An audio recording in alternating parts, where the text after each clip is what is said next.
غصب و اشتعال میں ناانصافی۔ دور جاہلیت میں لوگ عدل و انصاف سے بہت دور تھے، بالخصوص غصے میں اچھے برے اور صحیح و غلط کی کوئی پرواہ نہیں کی جاتی تھی۔ وڈیرے لوگ انتقام کے نام پر ظلم کو اپنے لیے باعث فخر سمجھتے تھے۔ کسی کمزور شخص پر غصہ آتا تو اس کے پورے خاندان اور اہل علاقہ کو ظلم کا نشانہ بنایا جاتا۔ معمولی بات پر خاندانوں کی لڑائیاں شروع ہو جاتی، پھر کئی نسلوں تک یہ سلسلہ جاری رہتا تھا۔ قرآن و سنت میں یہ تربیت فرمائی گئی کہ انسان کسی بھی کیفیت میں ہو، خوش ہو یا ناخوش، کسی پیارے کے ساتھ معاملہ ہو یا دشمن کے ساتھ، کمزور سے برتاؤ ہو یا طاقتور سے، کسی کو انعام سے نوازنا ہو یا بدلہ لینا ہو، بہرحال عدل و انصاف کے تقاضے پورے کرنا لازم ہے اور کسی بھی حالت میں ظلم کی اجازت نہیں۔ ارشاد باری تعالی ہے وَلَا يَجْرِمَنَّكُمْ شَنَآنُ قَوْمٍ عَلَىٰ أَلَّا تَعْدِلُوا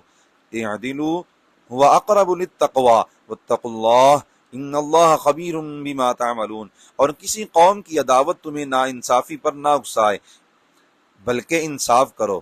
یہی پرہیزگاری کے زیادہ قریب ہے، اور اللہ سے ڈرو، یقیناً اللہ تمہارے اعمال سے خبردار ہے۔ شیخ الحدیث و تفسیر مولانا مفتی غلام رسول سعیدی علیہ الرحمہ نے لکھا، اس آیت میں غور کرنا چاہیے کہ اللہ تعالیٰ نے کفار کے ساتھ بھی عدل کرنے کا حکم دیا ہے، حالانکہ وہ اللہ کے دشمن ہیں۔ جب اللہ کے دشمنوں کے ساتھ عدل کرنا واجب ہے تو اللہ کے دوستوں یعنی ایمان والوں کے ساتھ عدل کرنا کس قدر زیادہ مطلوب ہوگا۔ حالت غضب میں حق کہنا۔ سیدنا ابو ہریرہ رضی اللہ تعالیٰ عنہ سے روایت ہے کہ رسول اللہ صلی اللہ علیہ وآلہ وسلم نے ارشاد فرمایا، ثلاث منجیات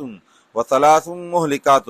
یعنی تین خوبیاں ایسی ہیں کہ جسے نصیب ہو جائیں وہ ان کی برکت سے نجات پائے گا، اور تین باتیں ایسی ہیں کہ جو ان میں مبتلا ہو جائے وہ ان کے سبب تباہ و برباد ہو جائے گا۔ پھر آپ صلی اللہ علیہ وآلہ وسلم نے تین اسباب نجات کا تذکرہ کرتے ہوئے فرمایا، نمبر 1 فتقوی اللہ فی السر والعلانیۃ، خلوت و جلوت میں اللہ تعالیٰ سے ڈرنا، یعنی انسان تنہا ہو یا لوگوں کے سامنے، ہر حال میں اللہ تعالیٰ کی نافرمانی سے بچے اور نیکی کرے۔ نمبر 2 والقول بالحق فی الرضا والسخط، خوشی اور ناخوشی میں حق بات کہنا، یعنی انسان کسی سے خوش ہو یا ناراض، لوگ خوش ہوتے ہوں یا ناخوش، بہرحال انسان عدل و انصاف کے تقاضے پر عمل کرتے ہوئے صرف وہی بات کہے جو حق ہے۔ نمبر 3 والقصد فی الغنا والفقر، مالداری اور تنگدستی میں میانہ روی اختیار کرنا، یعنی دولت وافر ہو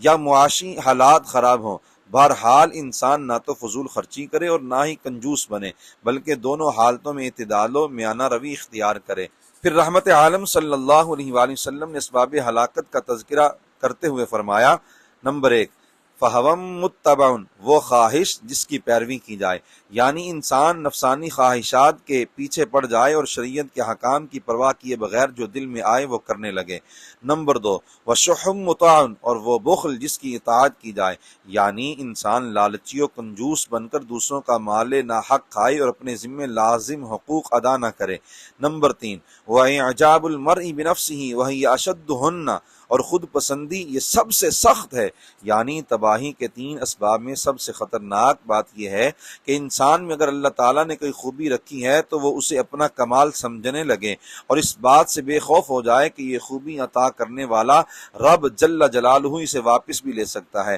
سیدنا عمار بن یاسر رضی اللہ تعالیٰ عنہ نے مصطفیٰ جان رحمت صلی اللہ علیہ وآلہ وسلم کو جو دعائیں کرتے سنا، ان میں یعنی تعلیم امت کے لیے ایک حسین دعا یہ بھی تھی، وَأَسْأَلُكَ كَلِمَةَ الْحَقِّ فِي الرِّضَا وَالْغَضَبِ، اے اللہ میں تجھ سے سوال کرتا ہوں کہ مجھے خوشی و ناخوشی ہر حال میں حق بات کہنے کی توفیق عطا فرما۔ اسلام ہماری تربیت فرماتا ہے کہ خوشی و ناخوشی، محبت و ناراضگی، ہر حال میں عدل کا دامن تھامے رکھیں اور کسی بھی صورت میں ظلم و ناانصافی نہ کریں، مگر افسوس کہ ہمارا رویہ وہی دور جاہلیت والا ہے، معمولی باتوں پر دوسروں کی جان کے دشمن بن جاتے ہیں۔ آئے روز پڑھے لکھے طبقات کی باہمی لڑائیاں بھی منظر عام پر آتی رہتی ہیں، حتیٰ کہ یونیورسٹیز جو تعلیم و تربیت کے مقامات ہیں وہاں بھی گروپ بندی اور لڑائی جھگڑے کے واقعات ہونے لگے ہیں۔ سیاسی لیڈر ایک دوسرے سے انتقام لینے کے چکر میں تمام حدیں عبور کر جاتے ہیں۔ جیالے اپنے قائدین کی خاطر دوسری پارٹیوں والے مسلمانوں کے بارے میں وہ کچھ سوچتے ہیں